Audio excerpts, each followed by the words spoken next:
नमस्कार, आप देख रहे हैं इंडिया न्यूज। मैं हूं आपके साथ में ऋतु तोमर। हरियाणा विशेष की शुरुआत करेंगे। सीएम मनोहर लाल ने चंडीगढ़ को लेकर एक बार फिर पंजाब की मान सरकार पर हमला बोला है। सीएम मनोहर लाल ने कहा कि चंडीगढ़ हरियाणा का हिस्सा है, ऐसे में चंडीगढ़ में प्रस्ताव लाने की जगह पंजाब सरकार एसवाईएल पर भी बात करे। इसके साथ ही 400 हिंदी भाषी परिवारों के बारे में भी सोचे। की बात करते हैं, पानी की बात करते हैं। एक तरफ पानी हमसे मांग रहे हैं, जो मांगेंगे तो पानी हमको देंगे तो मांगेंगे। दूसरे वो देने की बात ही नहीं कर रहे हैं, उस विषय को नहीं छेड़ रहे। हिंदी भाषी इलाका 400 से ऊपर गांव, जो कई आयोग ये कह चुके हैं कि अगर इन समस्याओं का हल करना है तो पंजाब को पहले ये करना पड़ेगा। वो गांव देने की बात करते हैं। फिर बात चंडीगढ़ की आती है, और चंडीगढ़ का विषय आपस में बैठ करके रिजोल्व करने का है। यूनिलेटरली ऐसा कोई असेंबली में पास करने का है, इस प्रकार का नहीं है। आते ही सत्ता आए हुए 4 दिन नहीं हुए, इस प्रकार के कंट्रोवर्शियल इश्यूज को उठाना, मुझे लगता है जरूर इसमें कोई ना कोई उनका छुपा हुआ कोई मकसद है, और छुपे मकसद को जनता समझेगी, खास करके पंजाब की जनता जरूर समझेगी, और उनके इस प्रकार के मकसद को कभी हम पूरा होने नहीं देंगे। चंडीगढ़ पंजाब की, हरियाणा की, दोनों की राजधानी पहले भी थी, आज भी है, आगे। तो विधानसभा के विशेष सत्र से पहले दिल्ली में नेता प्रतिपक्ष भूपेंद्र सिंह हुड्डा की अध्यक्षता में कांग्रेस विधायक दल की बैठक हुई, जिसमें पंजाब सरकार के चंडीगढ़ वाले प्रस्ताव पर चर्चा की गई। वहीं एसवाईएल के मुद्दे पर भी कांग्रेस ने मंथन किया। बैठक के बाद नेता विपक्ष भूपेंद्र हुड्डा ने कहा कि चंडीगढ़ के मुद्दे पर विपक्ष सरकार के साथ है। इस मुद्दे पर हमने पीएम और राष्ट्रपति से समय मांगा है। चंडीगढ़ हरियाणा का है और रहेगा। इसी तरह कन्वेंशनली होनी चाहिए जो अब तक चलती रही, तो ये मुख्य है। और उसके लिए ये फैसला किया है, हम समय अनुसार कल प्रस्ताव असेंबली में आएगा, उसमें जहां हरियाणा का हित होगा हम पुरजोर समर्थन करेंगे, और हरियाणा का कहीं भी अहित दिखाई देगा तो उसका डट कर विरोध करेंगे, हर कुर्बानी के लिए तैयार रहेंगे। और राज्यपाल जी से मिलेंगे, प्रधानमंत्री जी से भी समय मांगेंगे, पहले भी मांगा था, मुख्यमंत्री जी के माध्यम से मुलाकात नहीं उसकी, और राष्ट्रपति जी से भी हम मिलेंगे और अपनी बात।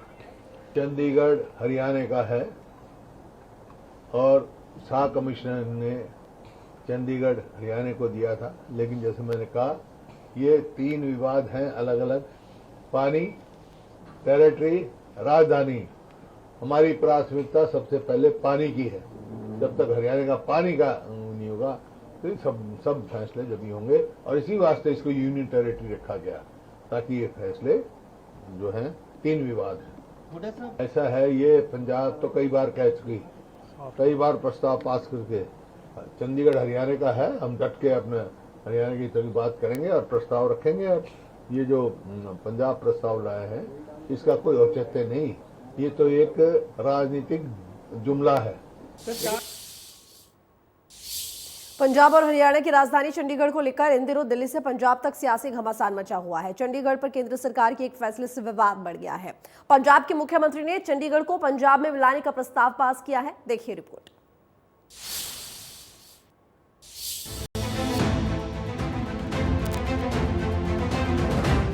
चंडीगढ़ को लेकर तकरार जारी, 2 राज्यों के बीच फंसा चंडीगढ़। चंडीगढ़ हमारा की लड़ाई। चंडीगढ़ को लेकर हरियाणा में एकजुटता। ब्यूटीफुल चंडीगढ़ को लेकर लड़ाई थमने का नाम नहीं ले रही है। केंद्र के एक फैसले के बाद पंजाब की नई आपकी सरकार ने शतकों पुराने मुद्दों को उठाया, जिसके बाद घमासान शुरू हो गया। हरियाणा कहता है कि चंडीगढ़ हमारा है, तो पंजाब कहता है कि हमारा है। चंडीगढ़ को लेकर हरियाणा में सभी दल एकजुट हैं। हरियाणा कांग्रेस की अहम बैठक हुई। बैठक कुमारी सैलजा के नेतृत्व में की गई, जिसमें अजय यादव, शीशपाल कहरवाल, शमशेर सिंह गोगी समेत कई वरिष्ठ नेता शामिल हुए। इस दौरान पंजाब के प्रस्ताव पर चर्चा की गई। बैठक के बाद कुमारी सैलजा ने कहा कि पंजाब में असंवैधानिक प्रस्ताव पारित हुआ। वादों से ध्यान भटकाने के लिए आपने ये फैसला लिया है। केजरीवाल हरियाणा वासियों को स्थिति स्पष्ट करें। चाहे चंडीगढ़ का मसला हो,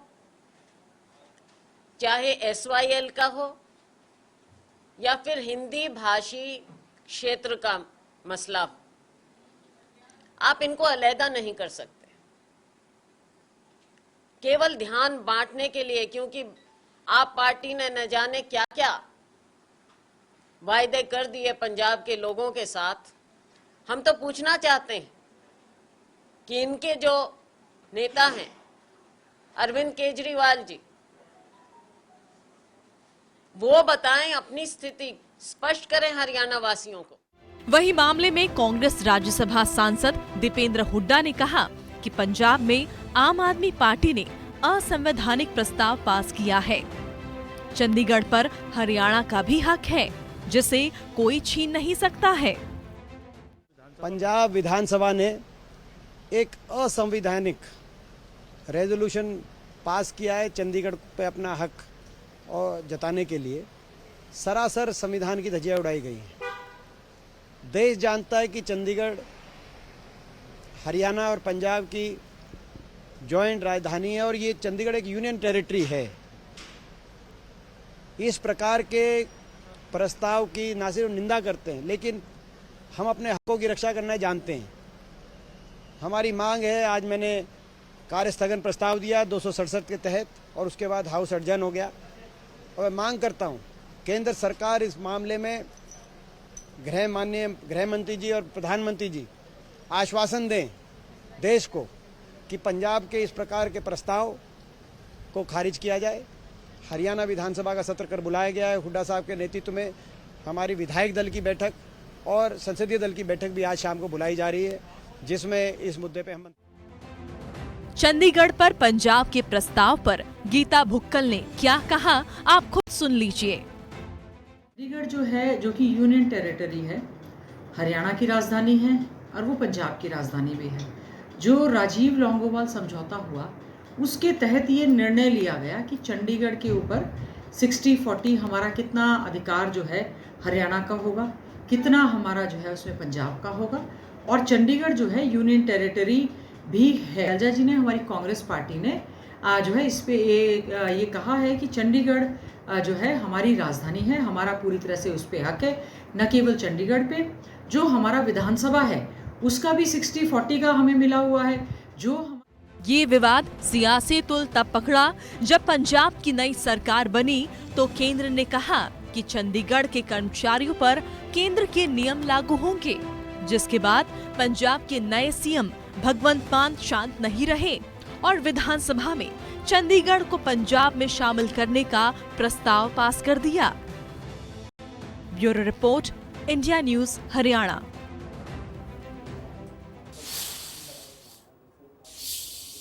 तो चंडीगढ़ पर पंजाब के प्रस्ताव को लेकर सांसद दीपेंद्र हुड्डा ने कहा कि पंजाब में आम आदमी पार्टी ने असंवैधानिक प्रस्ताव पास किया है। चंडीगढ़ पर हरियाणा का भी हक है, जिससे कोई नहीं छीन सकता। चंडीगढ़ के इस मुद्दे पर चर्चा के लिए हमारे साथ है कांग्रेस सांसद दीपेंद्र हुड्डा जी। खासकर जिस तरीके के अब ये पंजाब में बयानबाजी तेज हुई चंडीगढ़ को लेकर के, क्या कहेंगे इसको लेकर? आपने हालांकि राज्यसभा ये दुर्भाग्यपूर्ण है। जो पंजाब विधानसभा ने जो पारित किया है प्रस्ताव, वो न सिर्फ असंवैधानिक, लेकिन वो 1966 पंजाब रीऑर्गेनाइजेशन एक्ट की धज्जियां उड़ाने का काम हुआ है, जिस एक्ट के अनुसार हरियाणा, हिमाचल, पंजाब 3 प्रदेश बने और चंडीगढ़ यूनियन टेरिटरी बनी, जो हमारी राजधानी बनी। ये कई दशकों के बाद पंजाब विधानसभा ने इस तरह का कुप्रयास किया है। मैंने आज सदन के अंदर जो नोटिस दिया, उस सदन से मैंने मांग करी, भारत सरकार से मांग करी, भारत सरकार एक वक्तव्य दे। भारत सरकार प्रधानमंत्री जी और गृह मंत्री जी के माध्यम से ये कहे, जो आज पूरा हरियाणा कह रहा है कि चंडीगढ़ हमारी राजधानी थी, है और रहेगी, क्योंकि चंडीगढ़ यूनियन टेरिटरी भी है। भारत सरकार की जिम्मेदारी बनती है कि जब कोई प्रदेश अपने संविधान उल्लंघन करके दूसरे प्रदेश के अधिकार हस्तक्षेप करे, तो भारत सरकार उसमें आए और हर प्रदेश के अधिकारों की रक्षा हो। इसके साथ साथ भारत सरकार अब एसवाईएल का भी साथ में, जो सुप्रीम कोर्ट ने हरियाणा के हक के अंदर फैसला दे चुकी है एसवाईएल का, उसके भी भारत सरकार हक में फैसला करे, एक इम्प्लीमेंट कराए उसको, एसवाईएल कैनाल का निर्माण हो और एसवाईएल का पानी हरियाणा के अंदर आए। तो ये मेरी मांग थी। इस मेरे नोटिस को एक्सेप्ट नहीं किया गया। उसके बाद सदन में हंगामा हुआ और सदन की कार्रवाई स्थगित हुई है। मैं दोबारा सदन में जा रहा हूँ, उस बात को उठाएंगे। कल हरियाणा की भी विधानसभा का एक दिन का सत्र बुलाया गया है, हुड्डा साहब की बैठक बुलाई, कल क्या कहेंगे? आज CLP की बैठक है, जिसमें आज बतौर सांसद मेरे को से कांग्रेस संसदीय दल में मैं आके एकमात्र सदस्य हूं, तो आज उस बैठक में शामिल होंगे। क्या रणनीति बनेगी, किस रूप में इसको उठाएंगे, सदन में कैसे, संसद में कैसे उठाएंगे, विधानसभा में कल की जो एक विशेष सत्र बुलाया गया हरियाणा में, उसमें किस रूप में, ये इस बात पर चर्चा हो। लगता है कि केंद्र को ऐसे कोई कदम उठाना चाहिए, खासकर चंडीगढ़ के जिस तरह के बयानबाजी? निश्चित तौर से। तो दीपेंद्र राज, जो कि इनका कहना है कि जिस तरीके से कहीं ना कहीं इसकी निंदा की जाए, और खासकर अब इन्होंने केंद्र सरकार से उम्मीद, हालांकि राज्यसभा के अंदर भी एक पत्र लिखा था जिसके बाद सभा स्थगित की गई थी, लेकिन फिलहाल इनका कहना है कि इस मुद्दे को लेकर अब केंद्र सरकार को भी कोई कदम जरूर उठाना चाहिए। दिल्ली से कैमरामैन दिनेश के साथ दीपक शर्मा, इंडिया न्यूज। तो सोनीपत को करोड़ों के विकास कार्यों की सौगात मिली है। सीएम मनोहर लाल ने सोनीपत में GVM गर्ल्स कॉलेज में बने ऑडिटोरियम का उद्घाटन किया। ऑडिटोरियम के लिए 21 लाख रुपए देने की घोषणा की और कहा कि भ्रूण हत्या समाज पर कलंक है। हरियाणा के मुख्यमंत्री मनोहर लाल ने कहा, इंद्रधनुष बहुत ही सुंदर नाम रखा गया है और इस सभागार का इंद्रधनुष के अलग अलग रंगों को बिखेरते हुए जिस प्रकार एक तेज, एक शक्ति का प्रतीक, एक खुशहाली का प्रतीक जैसे इस रंगों की आभा ये बनती है, वैसे ही यहाँ की छात्राएं पढ़ाई करके उसी तेज और आभा का प्रतीक बन करके समाज में आगे बढ़ेंगी। वहीं सोनीपत को 5 हाईवे की सौगात भी मिली है। केंद्रीय मंत्री नितिन गडकरी ने 2871 करोड़ से बने 5 हाईवे का लोकार्पण किया।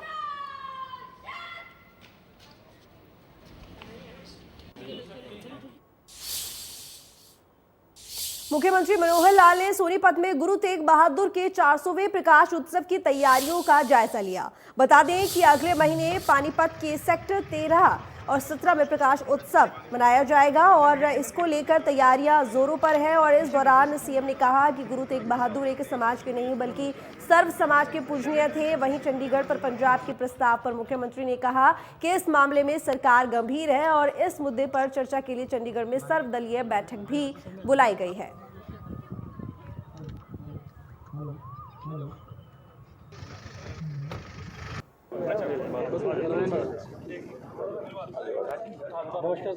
सर, कार्यक्रम हो रहा है 400वां, क्या कहना सर? मित्रों, श्री गुरु तेग बहादुर जी का 400वां प्रकाशोत्सव वर्ष भर वैसे तो ये कार्यक्रम चले हैं, लेकिन छोटे कार्यक्रम सब जगह हुए।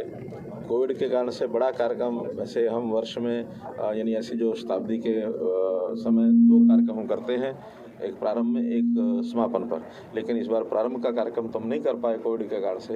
ये समापन का कार्यक्रम 24 अप्रैल और संयोग से पानीपत उसका स्थान हमने रखा है। पूरे हरियाणा की जनता तो उसमें शामिल होगी ही, और भी जो सिख समाज के अनुयायी खास करके गुरु तेग बहादुर जी के प्रति श्रद्धा रखने वाले देश भर के लोगों के संदेश हमको मिल रहे हैं कि वो भी यहाँ आएंगे और एक अच्छा उल्लास भरा एक कार्यक्रम होगा। कल अब उसका जो सेशन है उस सेशन के बाद आपको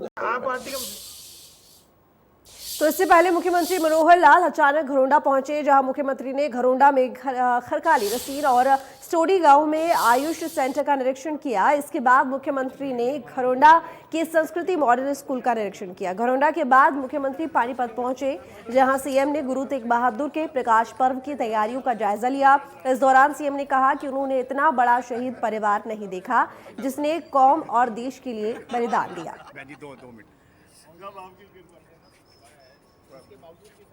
प्राइवेट स्कूल ने बहुत ही ज़्यादा फीस हो रहा है।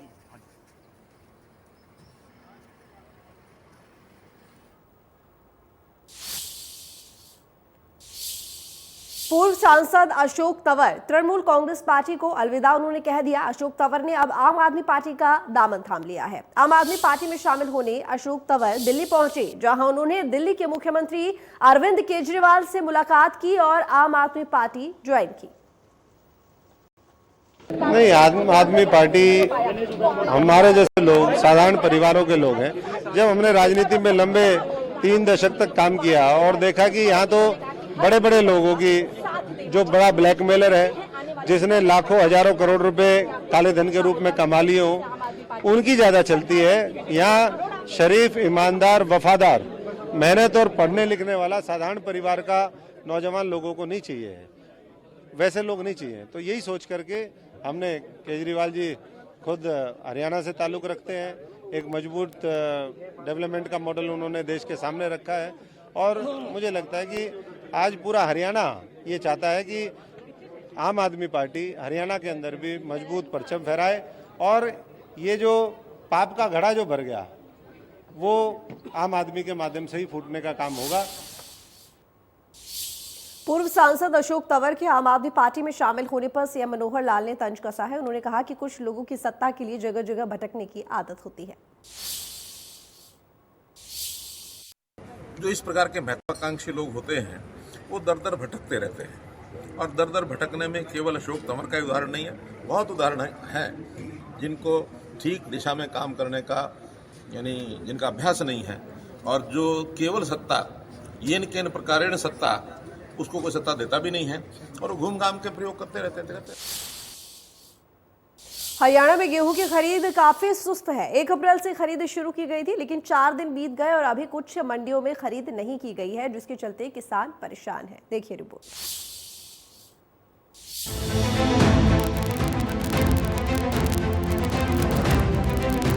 सुस्त पड़ी गेहूं की खरीद, कई मंडियों में अभी तक नहीं हुई खरीद, कई जगह खरीद चल रही धीमी, किसानों को हो रही दिक्कतें। प्रदेश में अनाज मंडियों में 1 अप्रैल से गेहूं की खरीद शुरू हो गई, जहां सरकार की ओर से आदेश लागू किया गया कि मंडियों में सारी व्यवस्था रखी जाए, किसानों को किसी भी प्रकार की दिक्कत ना हो। लेकिन कुछ मंडियों में खरीदारी सुस्त है और कहीं गेहूं खरीद की प्रक्रिया अभी शुरू भी नहीं हुई। ये यमुनानगर की अनाज मंडी है, जहां पर अभी तक 48 किसान अपना गेहूं मंडी में ला चुके हैं, लेकिन किसी एक भी किसान का गेहूं खरीदा नहीं गया। इसके चलते किसान परेशान हैं। किसानों का कहना है कि गेहूं में नमी है, जिसके चलते खरीद नहीं हुई। जब मामले को लेकर मंडी सचिव ऋषि राज से बातचीत की गई तो उन्होंने बताया कि मंडी में आए गेहूं को सुखाया जा रहा है, उसके बाद खरीदारी होगी। ये दूसरी तस्वीर सिरसा के अनाज मंडी की है, जहां पर सरसों की बम्पर आवक तो जरूर हो रही, लेकिन अनाज मंडी में गेहूं की आवक शुरू नहीं हो पाई। चौथे दिन भी अभी तक सिरसा की मंडी में एक दाना भी गेहूं नहीं आया। किसानों का कहना है कि अभी गेहूं की फसल में नमी है, जिस कारण फसल की कटाई में समय लगेगा और मंडी में गेहूं फसल आने में अभी 10 दिन का समय लगेगा। हरियाणा सरकार द्वारा हरियाणा में गेहूं की खरीद को लेकर व्यापक प्रबंध किए गए थे। 1 अप्रैल से हरियाणा के कुछ जिलों में गेहूं की खरीद शुरू हो चुकी है, लेकिन हरियाणा के सिरसा में अभी भी गेहूं का इंतजार किया जा रहा है। यानी कि आज चौथा दिन हो गया है, लेकिन अभी सिरसा की अनाज मंडी में गेहूं की आवक शुरू नहीं हुई है। हालांकि इसकी वजह भी जानेंगे किसानों के साथ, लेकिन आपको तस्वीरें सिरसा की अनाज मंडी की दिखा दें कि गेहूं तो यहां नहीं पहुंचा है, लेकिन सरसों पिछले कई दिनों से यहां पहुंच रहा है। सिरसा में गेहूं की अभी इंतजार अभी और कुछ दिन करना पड़ेगा, लेकिन सरसों की बम्पर आवक शुरू हो चुकी है और हर जगह सरसों की फसल की सफाई का कार्य चल रहा है, ताकि किसानों को अच्छा दाम सरसों का मिल सके, जिससे किसान भी कहीं ना कहीं अपने आप को फ़ायदा महसूस करते हैं। कुछ किसान यहाँ विभिन्न गांवों से पहुँचे हैं, इनसे बातचीत करते हैं। कौन से गांव से आए हैं और कौन सी फसल लेके आए हैं आप? पंगू से आए हैं जी। इनसे बातचीत करते हैं। कौन से गांव से आए हैं और कौन सी फसल लेके आए हैं आप? पंगू से आए हैं जी। पंगू से सरसों लेके। सरसों का रेट क्या चल रहा है? सरकारी रेट क्या चल रहा है? प्राइवेट रेट क्या चल रहा है? सरकारी रेट तो जो बने मतलब उन्होंने 5300 रुपया से बाकी 6200 रुपया बिक रही है आमतौर से। तो आप किसको बेच रहे हैं? आप प्राइवेट बेच रहे हैं। गेहूं का इंतजार अभी भी कर रहे हैं। आप गेहूं कब लेकर आएंगे? गेहूं 10-11 तारीख को लेकर आएंगे। इतनी लेट क्यों? हरियाणा में तो गेहूं आ चुकी है, क्या कोई खास वजह? कुछ गिल्ली है जी, हजे साडा एरिया कुछ गिल्ला है, हजे वो टाइम लगूगा जी 10-11 तारीख तक, पहले नहीं हमने। तो किसानों के मुताबिक अभी गेहूं की आवक होने में करीब 1 सप्ताह का समय और लगेगा, क्योंकि गेहूं की कटाई का कार्य अभी चल रहा है। सरसों की सरकारी खरीद शुरू हुए 2 हफ्ते का समय और गेहूं की सरकारी खरीद शुरू हुए 3 दिन का समय बीत चुका है, लेकिन सोहना मंडी में सरसों का एक दाना भी नहीं खरीदा गया। सरकार की ओर से गेहूं का एमएसपी 2015 रुपए प्रति क्विंटल तय किया गया है, जबकि प्राइवेट मंडी में गेहूं 2100 रुपए तक बिक रहा। वहीं सरसों का न्यूनतम समर्थन मूल्य 5050 रुपए प्रति क्विंटल निर्धारित है और सरसों प्राइवेट मंडी में 6500 से 6800 रुपए तक बिक रही, जिस कारण किसान सरसों को प्राइवेट मंडी में ही बेचना पसंद कर रहे हैं, जिससे उन्हें मुनाफा ज्यादा हो रहा। बहरहाल अब देखना होगा कि सुस्त पड़े गेहूं की खरीद में तेजी कब आती है। Bureau report, India news, Haryana. तो फिलहाल हरियाणा विशेष में इतना ही। देखते रहिए इंडिया न्यूज।